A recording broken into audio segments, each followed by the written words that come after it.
Okay, welcome back to the Flanagan Homestead. Tonight I'm inside. I'm going to be conditioning my boots, which I should have done a long time ago. These are actually way too far gone. I should have done it a long time ago. I'm going to be using Obenauf's boot conditioner, which I've never used before, but I've heard great reviews about it. But the main trick I want to show you today is how I clean my boots. Look at these things. You want to clean your boot before you put conditioning on. There is not a bit of dirt on these things anywhere. Even the soles are completely clean. And you might ask, how did I get it this clean? Very simply, I waited for a big snowstorm. I do this every year. We had over a foot of snow this last week, so I put my boots on and I just went out and worked all day, and it happens every time.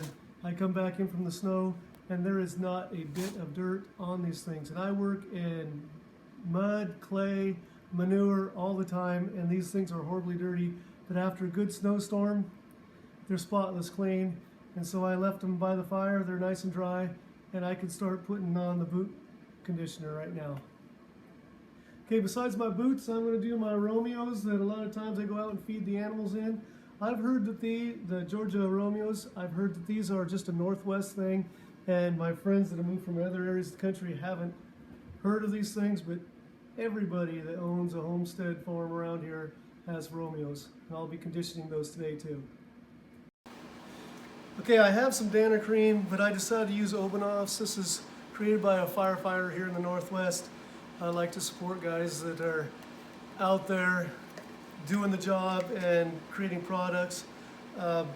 They say the best way to do this is just get it on your hands. It takes a while to warm up a little bit, and they say use your hands to rub it in, because the heat of your hands and your body helps warm it up and get it into the sole. So I'm just going to work this in, and very simply using my hands, I got to try to get it in all the creases, everywhere. I will be doing the entire boot this way, and I will be doing a coat tonight and letting this stay warm by the fire and letting it really soak in, and I will be doing another coat tomorrow morning, hopefully before I leave for work.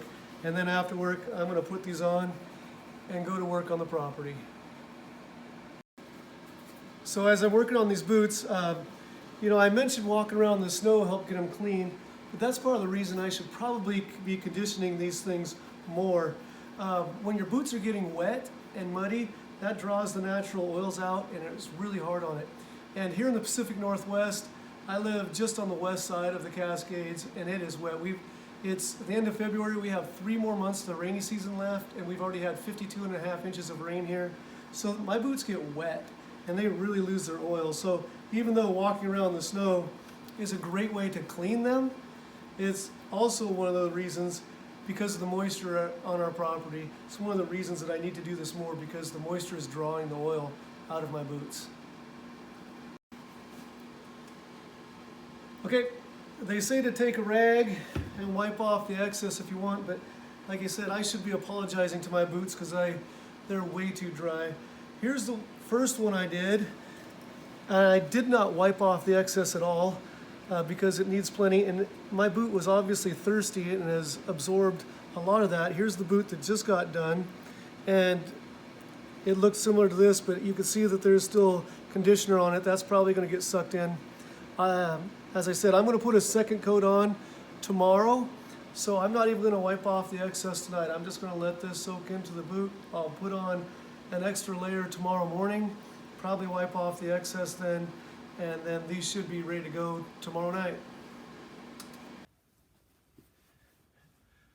All right, it's the following morning. The first coat really soaked into the leather really well. I'm going to put another coat on this morning. You don't need to see that. I'm going to put it on the same way. But I just thought you might want to have a little touch of my reality around here. Last night I sat down right in front of the fire and put this on, kept warm doing it. And then as my wife and I are going to bed, if you don't know, we have 4 sons that live with us. And 2 kids came home last night and stripped off their snowboarding gear and just placed it in front of the fireplace. And this is our reality sometimes when you have kids on the homestead, but we love having them around, but sometimes things don't stay quite as clean as Hot Mama would like it. But anyway, hope you'll join us again on the Flanagan Homestead. Christmas trees are my business. Teaching, including horticulture, is my job, and outdoor projects are my passion. And raising children too.